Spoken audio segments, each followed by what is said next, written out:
Hola a todos. Nesta terceira parte da videoaula sobre microarquitetura do MIPS, vou apresentar a microarquitetura Pipeline. Basicamente vou mostrar como funciona o pipeline, como se transforma uma arquitetura de ciclo único em uma arquitetura de pipeline, e os conflitos que pode ter, né? Não todos são vantagens, existem alguns poréns, e um deles são os conflitos que devem ser resolvidos. Dentre esses conflitos, os mais importantes são os conflitos estruturais de dependência de dados e de controle. E as formas de resolver esses conflitos são estas que estão mostradas aqui, que eu vou mencionar. E eu vou mostrar como é realizado então o caminho de dados, como se modifica o caminho de dados do pipeline e como é feita uma canalização de sinais no pipeline, sinais de controle, né, para evitar conflitos de controle. Bom, o material bibliográfico saiu do capítulo 7 do livro de Harris. E basicamente, então, o pipeline, o intuito dele é melhorar a taxa de transferência de dados, né, chamado de throughput, de um sistema digital. Em particular, para o caso de processadores de software, ele permite executar múltiplas instruções em paralelo, e isso permite acelerar o tempo de execução. O pipeline está baseado no fato de que não todos os recursos de uma arquitetura de ciclo único são usados ao mesmo tempo. Por exemplo, enquanto eu estou executando uma instrução, eu não estou buscando uma nova nem decodificando outra instrução. Isso não é um ciclo único, né? Eu faço todo o ciclo para iniciar outra instrução, mas eu só uso esses recursos uma vez durante todo o ciclo. Então o pipeline ele tenta otimizar isso de forma que eu consiga manter todos os recursos em funcionamento, certo? Mesmo que para instruções diferentes. Já vou explicar isso ali. Então imaginem, considerem por um momento um MIPS de ciclo único. Tá? E nesse MIPS de ciclo único eu vou adicionar 5 estágios, 5 etapas. Elas são o fetch, que é a leitura da instrução, decodificação, na qual decodifico a instrução, identifico qual a instrução é e faço a leitura do banco de registradores. Execute, no qual faço o cálculo na ULA. Memory, que lê ou escreve os dados na memória de dados. E o readback, que escreve o resultado no banco de registradores. Tá? Então vou mostrar como funciona a execução desses passos ou estágios de pipeline nas arquiteturas de ciclo único de pipeline. Então veja aqui um comparativo. Em cima aqui temos a execução desses 5 passos ou etapas na arquitetura de ciclo único e aqui embaixo de pipeline. Então vejam que aqui eu faço a busca, decodificação, execução, o memory, né? Escrita em memória de dados e escrita no banco de registradores, e só depois vou executar a próxima instrução. Enquanto estou executando na ULA, eu não estou buscando nada na memória de dados. Os recursos que eu utilizo, os circuitos que eu utilizo para executar na ULA são diferentes dos de buscar na memória de instruções, certo? Que são diferentes de decodificar, certo? Ou de escrever na memória de dados. Então, esses outros recursos aqui ficam ociosos enquanto eu estou executando. No pipeline, a ideia é a seguinte: vem aqui que está o número de instruções, a primeira, a segunda, a terceira instrução. Enquanto eu faço a busca da terceira instrução, estou decodificando a segunda e estou executando a primeira. Tá? É normal que a instrução de busca de fetch seja mais demorada. Tá? Portanto, por exemplo, aqui enquanto estou decodificando, aqui sobre um tempinho, certo? Ou enquanto estou executando aqui sobre um tempinho, ela precisa menos tempo do que buscar. Mas a ideia então é sincronizar todos os estágios com o estágio mais lento, tá? Que é o estágio do fetch. Portanto, a duração de todos os estágios é a mesma que a do fetch. Beleza? Nesse sentido, podemos comparar o tempo de execução de ambas as arquiteturas. Vem aqui, era mais ou menos 950 picosegundos, ciclo único. Já o estágio mais lento na arquitetura pipeline é o do fetch, mais ou menos 250 picosegundos. Beleza? Então, depois de preencher todos os estágios de pipeline, ou seja, após de executar 5 instruções, são 5 estágios, executo 5 instruções, aí já tenho todos os estágios preenchidos. A partir de aí, a cada 250 picosegundos vou ter uma instrução executada. Tá? Esse seria o throughput. Um exemplo de execução destas instruções aqui de load, add, sub, engine, store e or está aqui nesta gráfica. Tá? Então são 6 instruções. Em cinza se apresentam os recursos ou operações usadas por cada instrução. Por exemplo, a instrução de add, sub e engine e a de or, elas não utilizam a escrita em memória. Tá? O resultado delas da etapa de execute, ele passa direto para o banco de registradores. Escreve o resultado no banco de registradores. Tá? Por exemplo, a instrução de add, ele soma o que esteja no registrador temporário 1 mais o que esteja no registrador temporário 2, certo? Então eu busquei essa instrução aqui, fiz a leitura do banco registrador dos dois operandos, tá? Depois executo, né, na ULA, e o resultado envio no registrador S3. Não preciso escrever na memória de dados, então passa por aqui, por banco de registradores. Já a instrução de load, ela utiliza todos os recursos.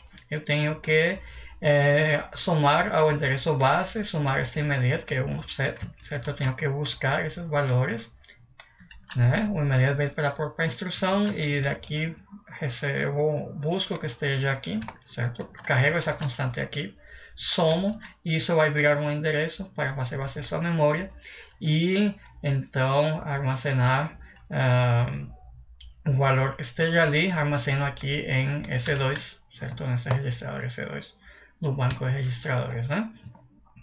Então, vejam que as instruções, ou melhor, que os recursos usados na busca certo? Na busca da instrução, instruction memory e da ULA, certo? Elas são usadas em todas as instruções, tá? E outra coisa importante a destacar aqui é que o banco de registradores é lido no início do ciclo e é escrito no final do ciclo, tá? Então, basicamente, podemos ver aqui, por exemplo, a instrução de sub, ela é iniciada no terceiro ciclo, tá? E ela conclui aqui, certo? Sendo executada no quinto ciclo, mas o resultado é escrito só aqui no sétimo ciclo, tá? Então, o caminho, só para mostrar a comparação entre a arquitetura, o caminho de dados, certo? Do ciclo único do pipeline, isso que a gente estudou na videoaula sobre arquitetura de ciclo único, né? Então, temos aqui o acesso à memória de instruções, ao banco de registradores, que carrega os operandos na ULA para executar a instrução e armazenamos de volta certo? Na memória de dados, ou passamos por aqui, né? Controlando esse MUX para armazenar o resultado no banco de registradores, né? E para isso teríamos que indicar o endereço, certo? Que vem por aqui, tá? Foi isso que nós aprendimos, né? Claro que isso tem uma unidade de controle. Agora, na microarquitetura pipeline, esse caminho de dados da arquitetura de ciclo único vai ser dividido em estágios separados, nesses 5 estágios que vimos, e vamos colocar registradores de pipeline entre um estágio e outro. Portanto, precisamos de 4 estágios, tá bom? O banco de registradores, como mencionamos, é lido no estágio de decodificação e é escrito no estágio de writeback. Então, vejam bem, aqui está o banco de registradores, aqui está o ciclo, né, a etapa de decodificação. É ali, quando estou decodificando a instrução, eu leio também o banco de registradores e armazeno esses valores, certo? Nesse registrador de pipeline, tá? E depois executo, certo? O resultado da ULA se armazena neste outro registrador de pipeline, cujo valor pode ou ser escrito na memória de dados, tá? Ou ele pode passar por esse outro registrador de pipeline, certo? Passar por aqui através deste MUX para voltar ao banco de registradores no intuito de escrever esse resultado aqui no banco de registradores. Beleza? Então veja que temos no total 4 registradores de pipeline, tá? E dessa maneira eu posso usar todos os recursos ao mesmo tempo, simultaneamente. Existe essa possibilidade, tá? eu posso fazer a busca de codificação e execução escrita em memória, certo? E nos bancos registradores, simultaneamente, claro, para instruções diferentes, né? Então, é uma grande vantagem ter uma arquitetura de pipeline, porque permite acelerar, certo? E paralelizar os recursos, né, do processador. Contudo, existem conflitos que devem ser resolvidos. Conflitos ou hazards, eles ocorrem quando os resultados de uma instrução são necessários por uma instrução posterior antes da sua conclusão. Tá? Isso é chamado de dependência de dados. Ou também existem conflitos quando um recurso requerido por uma instrução está ocupado. Tá? Esses hazards ou conflitos eles impactam no desempenho do pipeline, impedindo que uma nova instrução seja executada no próximo ciclo. Tá? Situações que podem impedir o início dessa próxima instrução no próximo ciclo são os seguintes: um conflito estrutural, que é o caso em que um recurso requerido está ocupado. Tá? Por exemplo, eu preciso fazer leitura do banco registrador, mas ela está sendo usada pela instrução anterior. Tenho que esperar que seja desocupado esse recurso. Quando temos dependência de dados, né? Ou seja, se estou fazendo, por exemplo, uma soma e vou escrever o resultado no registrador S0 e na seguinte instrução eu vou ler o registrador S0. Aí vai ter uma dependência de dados, porque o registrador S0 só vai estar disponível quando eu escreva no registrador S0, no banco registradores. Tá? Então, talvez seja necessário esperar a que a instrução anterior complete a sua leitura escrita de dados. E também tem outra situação que é um conflito de controle. Tá?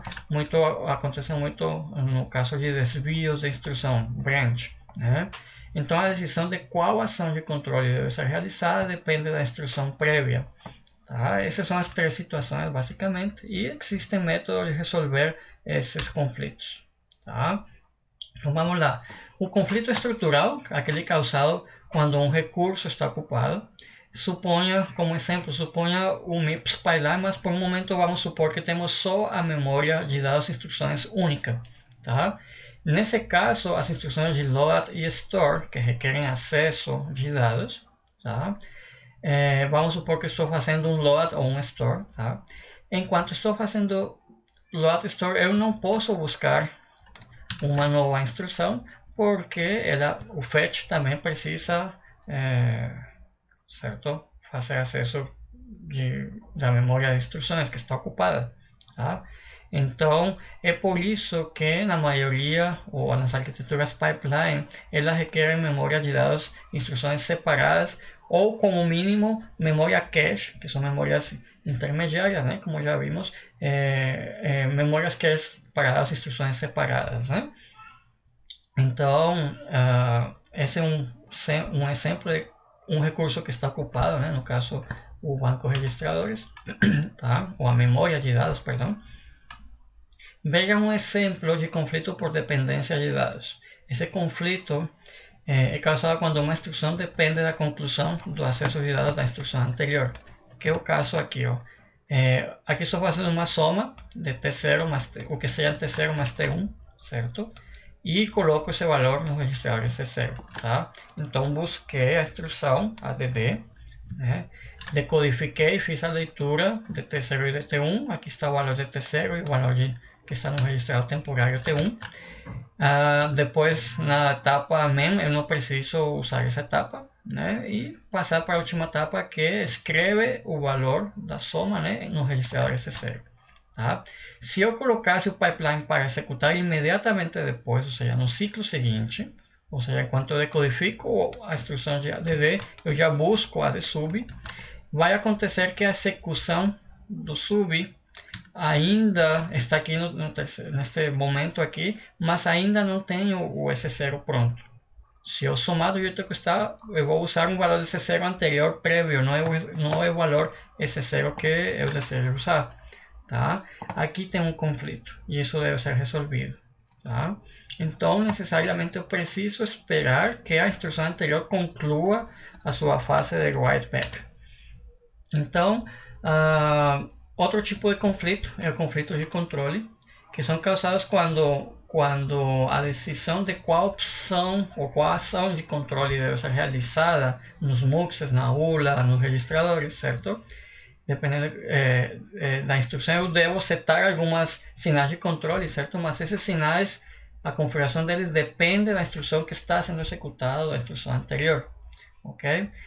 Nesse caso também deve ser esperado, tá?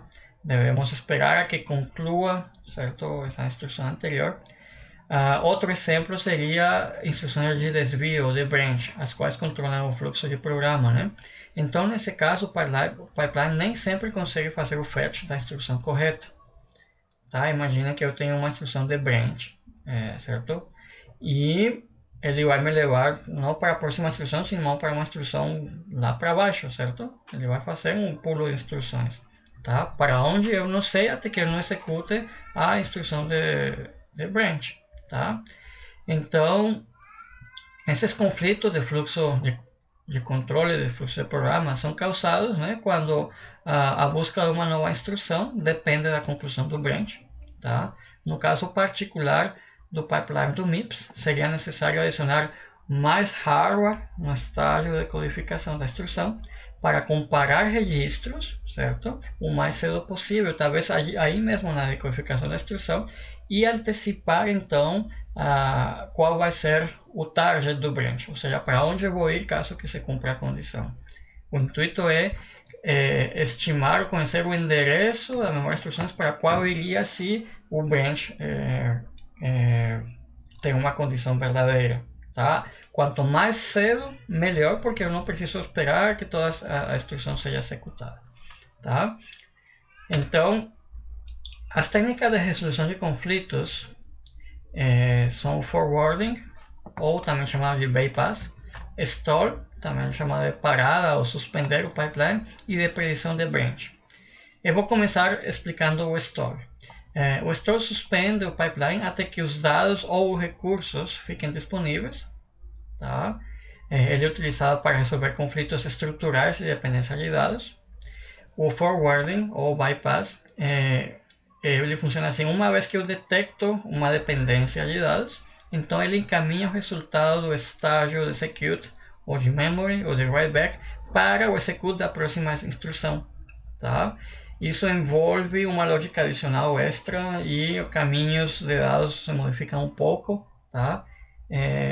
Mas é possível fazer isso e eu vou explicar com exemplos um por um. E a predição de branch, ele utiliza também lógica adicional para antecipar o resultado da instrução de branch if equal, né? E buscar a instrução correta, tá? Como mencionei anteriormente, a ideia é fazer o mais cedo possível, né? Buscar o target do branch, certo? E poder antecipar, né?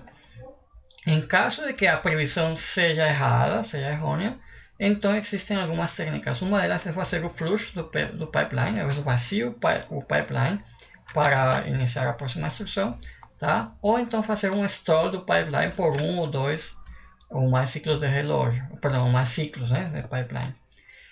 Ainda é possível reorganizar o código, tá? Para evitar, veja bem, não é para resolver conflitos, mas para evitar os conflitos de dependência. Quem se encarrega de reorganizar o código é o compilador, mas para o compilador poder fazer isso é necessário que ele conheça bem a estrutura do pipeline. Tá? Ou seja, o compilador que funciona para aquela máquina, para aquele processador. Então, quanto mais dedicado seja esse compilador, melhor, né? Um exemplo de reorganização é quando temos o uso da instrução load. Vamos carregar de uma posição da memória um valor em um registrador intermediário. Se eu utilizo esse valor do registrador na próxima instrução, aí vai ter dependência de dados, vai ter um conflito de dependência. Então, é possível reorganizar o código para que eu faça outra coisa logo depois de executar a instrução de load, e só depois você utiliza o registrador, tá? Ou seja, para aproveitar o tempo e evitar o conflito. Então vamos lá, um por um dos métodos para que fique claro. Então temos a resolução via stall, ou seja, parada. Essa é uma técnica de resolução de conflitos. Suspende o pipeline até que os dados ou recursos fiquem disponíveis. Então imaginem que temos este exemplo aqui, certo? Esta dependência que já vimos, certo? Eu preciso aqui, esta instrução ela tem que esperar um pouco até que a instrução anterior conclua a fase de write-back, ou seja, que o valor desse 0 seja escrito. Tá? E se eu faço uma resolução desse conflito de dependência via stall, ou seja, usando stall, vejam bem, aqui está a instrução de add, tá? E só aqui nesta fase que eu escrevo o resultado em S0, tá? Se eu executasse imediatamente o sub, como já vimos, isto viria aqui, tá? E portanto a execução, como já vimos, ela viria nesta etapa aqui, tá? Onde não está pronto ainda o valor de S0. Para resolver o conflito, o que a gente faz é dar uma parada, suspender o pipeline por 2 ciclos, né? De forma que aqui eu consiga fazer o fetch da instrução de sub, aqui decodifico e veja que quando executo a instrução de sub, já está pronto o valor desse 0 aqui. Eu posso usar o valor desse 0. Está atualizado, tá? E aí evito o conflito. Né? Isso é o que significa stall, ou seja, eu suspendi o pipeline por 2 ciclos. A resolução usando a técnica de forwarding ou bypass, como mencionei anteriormente, então uma vez que se detecta a dependência de dados, encaminha-se o resultado da operação onde reside o dado que está em dependência para a fase de execução da próxima instrução. Vantagens disso é que não preciso fazer o stall, não preciso esperar até que os dados sejam armazenados no banco de registradores. Porém, a desvantagem é que eu preciso lógica adicional para detectar as dependências de dados e, além disso, requer conexões extras no caminho de dados. Funciona da seguinte maneira: o mesmo exemplo. Vejam, tenho esse 0 aqui, a dependência aqui nessas duas instruções. Uma vez que eu executei a primeira instrução, ou seja, aqui eu tenho o resultado da soma, eu não espero até que passe, certo, por essas duas etapas, né? Para que tenha o valor desse 0 aqui nesta etapa, senão que eu encaminho através de conexões diretas e lógica adicional, eu derivo este dado aqui por execute da instrução sub. Então eu não precisei parar por 2 ciclos o pipeline, senão que continuou um em seguida do outro. Tá? Então tem muitas vantagens, certo? O programa se executa bem mais rápido, porém tem lógica adicional. Tá? Bom, evitando conflitos via a reordenação do código. Né? Lembrem que é uma forma de evitar o conflito, não de resolver. Tá? Então, imaginem que eu tenho essas duas instruções. Nessa instrução eu vou buscar este endereço de memória, o valor que esteja ali, certo, da memória de dados, e armazenar em S0. E em seguida eu vou usar o valor que está em S0. Certamente ainda esse valor não foi escrito na memória. Essa instrução de load é a que mais demora, usa todos os recursos até chegar ao write-back. O sub vai ter que esperar bastante. Tá? Então, está aqui. Ó. Só aqui eu escrevi o valor, certo?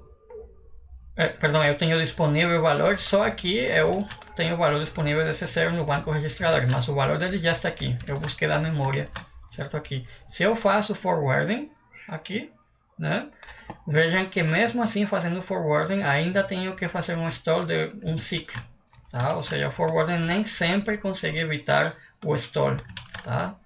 Isso é importante lembrar, pelo menos quando usamos a função de load seguida, certo? Onde o registrador é usado em seguida na próxima instrução, nem sequer o forwarding evita o stall.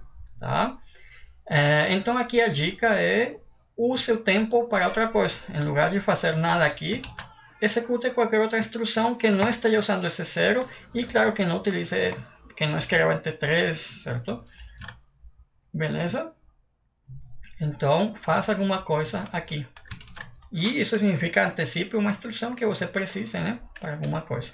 E outra dica, fica aqui dica, nunca se utilize o resultado de uma instrução de load na próxima instrução. Ou seja, evite isto aqui. Tá? Então, um exemplo de evitar conflitos, certo? Um exemplo um pouco mais mais real. Já temos duas instruções de load, tá? E esse registrador T2 aqui, da segunda instrução, já está sendo usado nessa instrução de add. Aqui eu teria que fazer um store, tá?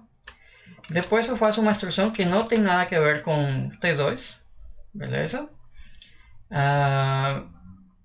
E então, depois aqui na instrução de número 5, tem um load, certo? Onde eu carrego um valor em T4 e em seguida, na instrução 6, eu uso o que esteja no temporário 4, no registrador temporário 4, tá? Uma forma de evitar de reorganizar o código é trazer esta instrução daqui para cá, fazer os 3 loads seguidos. Vejam que utilizam registradores diferentes, tá? E vejam que o endereço base é o mesmo, né? Então, eu poderia depois fazer a instrução de add, certo? E veja que aqui já pulou uma instrução, já deu tempo de escrever ou ler da memória, certo? Este dado, e já poderia aproveitar ele aqui, beleza? Vejam que agora tem uma instrução aí no meio. Assim como essa instrução de add aqui, onde o valor de T4 está cá em cima, tem duas instruções no meio, então com certeza já está pronto o valor de T4.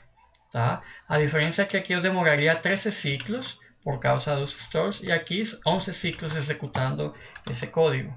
Tá? Então uma simples organização do código já ajuda a melhorar o tempo de execução. Bom, os conflitos de controle de fluxo de programa. Tem várias formas de resolver. Uma delas, por exemplo, resolver via store, parada. Então, nós sabemos que a instrução de branch, de desvio, branch if equal, determina se será feito ou não um desvio. Tá? E é necessário que essa execução termine, a execução dessa instrução termine antes de buscar a próxima instrução, antes de fazer o fetch da próxima instrução. Justamente para saber se preciso ou não fazer o desvio, né? Então, por exemplo, isso aqui, ó. Temos essas 3 instruções, aqui estou somando, aqui tenho a instrução de branch if equal, né? E para saber se eu posso ou não executar a próxima instrução, eu pelo menos espero até que esta etapa aqui seja concluída, esta aqui, tá? Essa etapa ali é chamada de read, certo? Que seria, junto com a decodificação da instrução, se adiciona uma lógica adicional, se compara alguns registradores para antecipar o target do branch, beleza?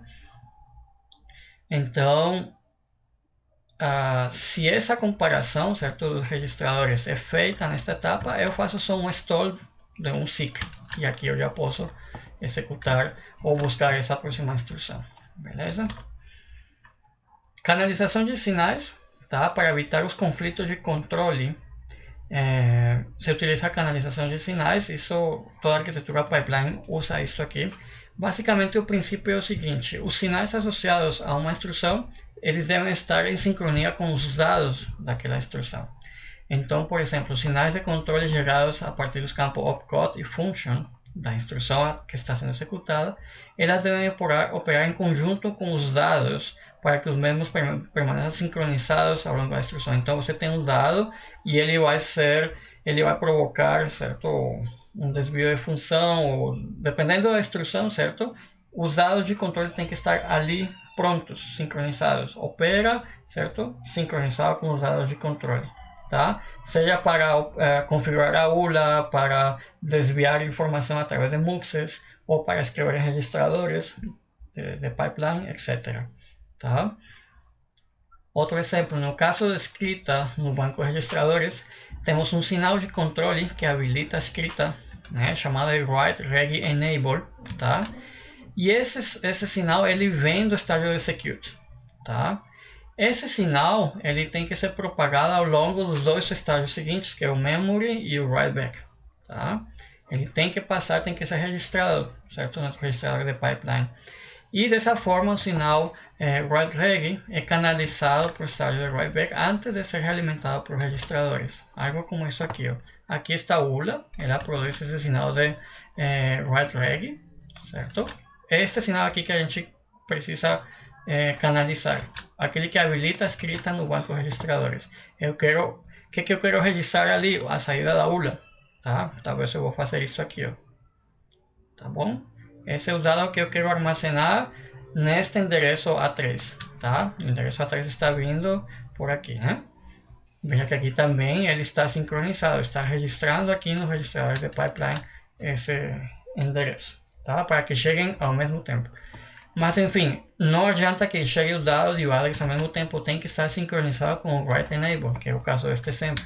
Então este sinal aqui deve ser canalizado pelo registrador aqui, certo? Do write memory, certo? Do memory melhor, e aí sim ser realimentado aqui para o banco registrador, beleza?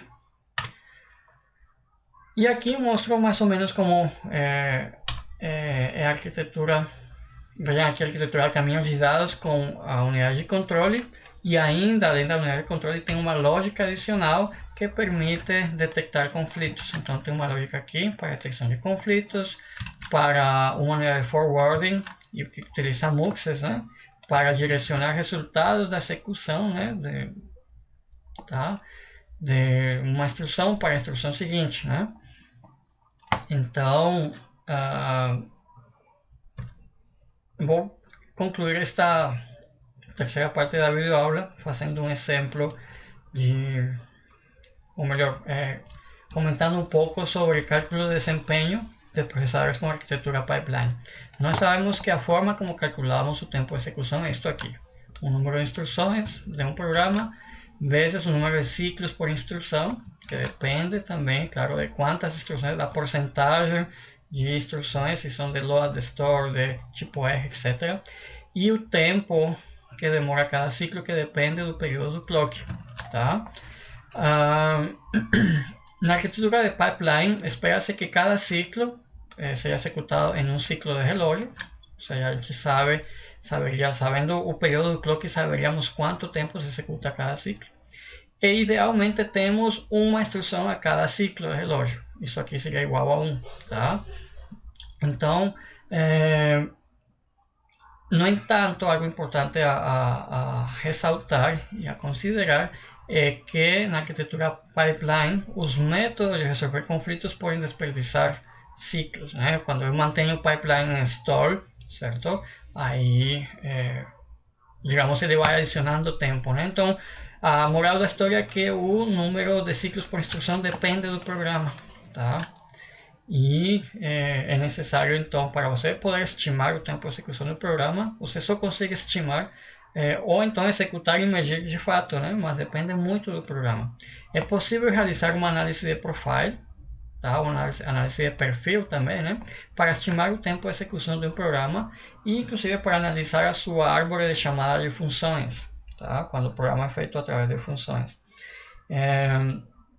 Então, no caso, por exemplo, do compilador GCC, né, que nos permite traduzir ou interpretar um código em linguagem C, certo? Para assembly ou para linguagem de máquina, tá? Esse compilador GCC ele tem uma ferramenta chamada gproof e que permite fazer uma análise de profile, tá? Outra coisa é que nossos computadores, como vocês podem ver, o tempo de execução depende muito do programa. Mas nossos sistemas hoje em dia eles dificilmente são determinísticos, né? Além de depender do programa, os computadores atuais, né, que utilizamos computador de escritório, eles embarcam sistemas operacionais, certo? Que virtualizam a memória, certo? Que dependem muito, como já mencionamos anteriormente, depende muito do acesso à memória, de acesso ao disco rígido, certo?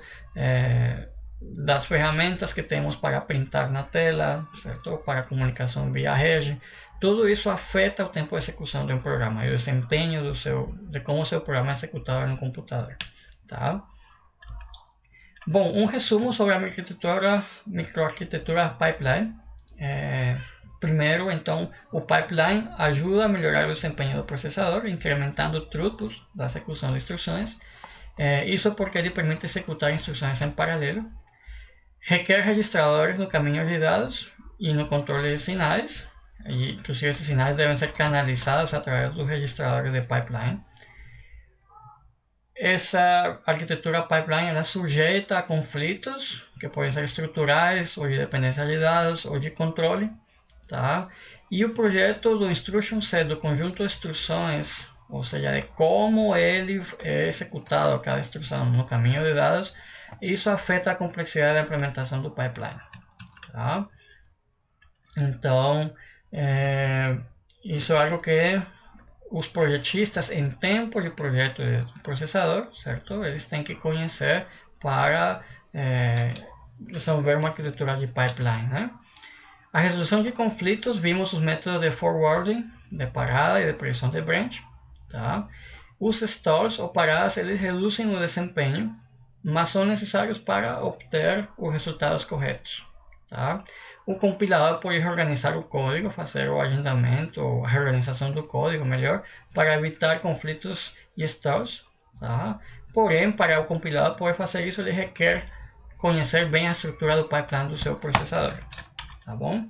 Então, com isso eu encerro esta terceira parte da videoaula sobre microarquitetura de processadores e nos vemos em uma próxima videoaula. Muito obrigado, até mais.